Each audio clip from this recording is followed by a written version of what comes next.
আসসালামু আলাইকুম, কেমন আছেন সবাই? আজকে আমার বাসায় যেহেতু আমি দুপুরবেলা মাছের আইটেম করছিলাম, মাছ চচ্চড়ি, তো তার সাথে ভাবলাম একটা মরিচ ভর্তা হয়ে যাক। কারণ মাছে আমরা খুব বেশি ঝাল দিতে পারি না, আমার ছোটো মেয়েটা আর কি ঝাল পছন্দ করে না। তো যার জন্য একটু আলাদা ভর্তা করার ট্রাই। তো কড়াই গরম করে আমি তার মধ্যে ফার্স্টে কাঁচামরিচটা দিয়ে দেবো।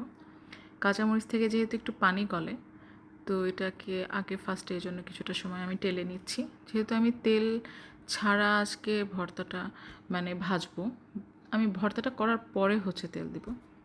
তো তার সাথে 5টা রসুন দিয়ে দিলাম এবং খানিকটা পেঁয়াজ দিব, কিন্তু পেঁয়াজটা অনেক পরে দেবো।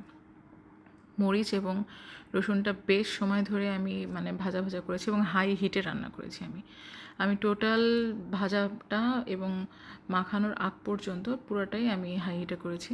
এবং এটা আমি পাটায় করব না, ব্লেন্ডারে জাস্ট একটা ঘুরলি দিলেই আর কি যতটুকু হয় ততটুকুর ভিতরে আমি ভর্তাটা কমপ্লিট করব, খুব বেশি মিহি করব না। দেখেন ফাইনাল লুকটা কিন্তু অন্যরকম আসছে। ঠিক এই মুহূর্তে আমি পেঁয়াজটা দিব, যাতে পেঁয়াজেও একটু পানি থাকে, ওটা টেনে নিতে খুব বেশি সময় লাগবে না, যার কারণে মরিচ আর রসুনটা আমি আগে থেকে একটু ভালো করে ভেজে নিয়েছি। এবং পেঁয়াজ দেওয়ার পরও কিন্তু বেশ খানিকটা সময় যেহেতু থাকবে, ততক্ষণে আমার রসুনটা আরও একটু নরম হয়ে যাবে।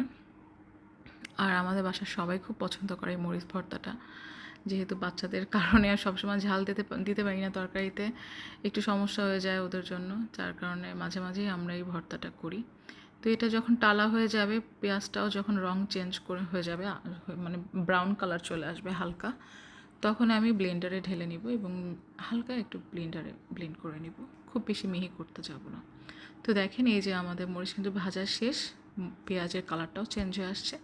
আর এই যে ব্লেন্ড থেকে নামানোর পরের দেখেন, এটা কিন্তু বেশ ছাপা, আমি যেটা বলছিলাম আর কি, আমার ভর্তাটা একটু ছাপা ছাপা পছন্দ, অনেক বেশি মিহি আমার পছন্দ না। তো একটু সরিষার তেল দিয়ে এটাকে একটু মাখিয়ে নিলাম, যেহেতু সবজি, ডাল এবং মাছ চচ্চড়ি, এই তিনটা তরকারির সাথে কিন্তু মরিচ ভর্তাটা ভীষণ ভাল লাগে।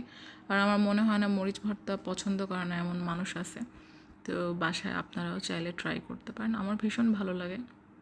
আমি মাঝে মাঝে এটা করি, খাই, খিচুড়ির সাথেও কিন্তু বেশ মজা লাগে। সো সবাই ভালো থাকবেন।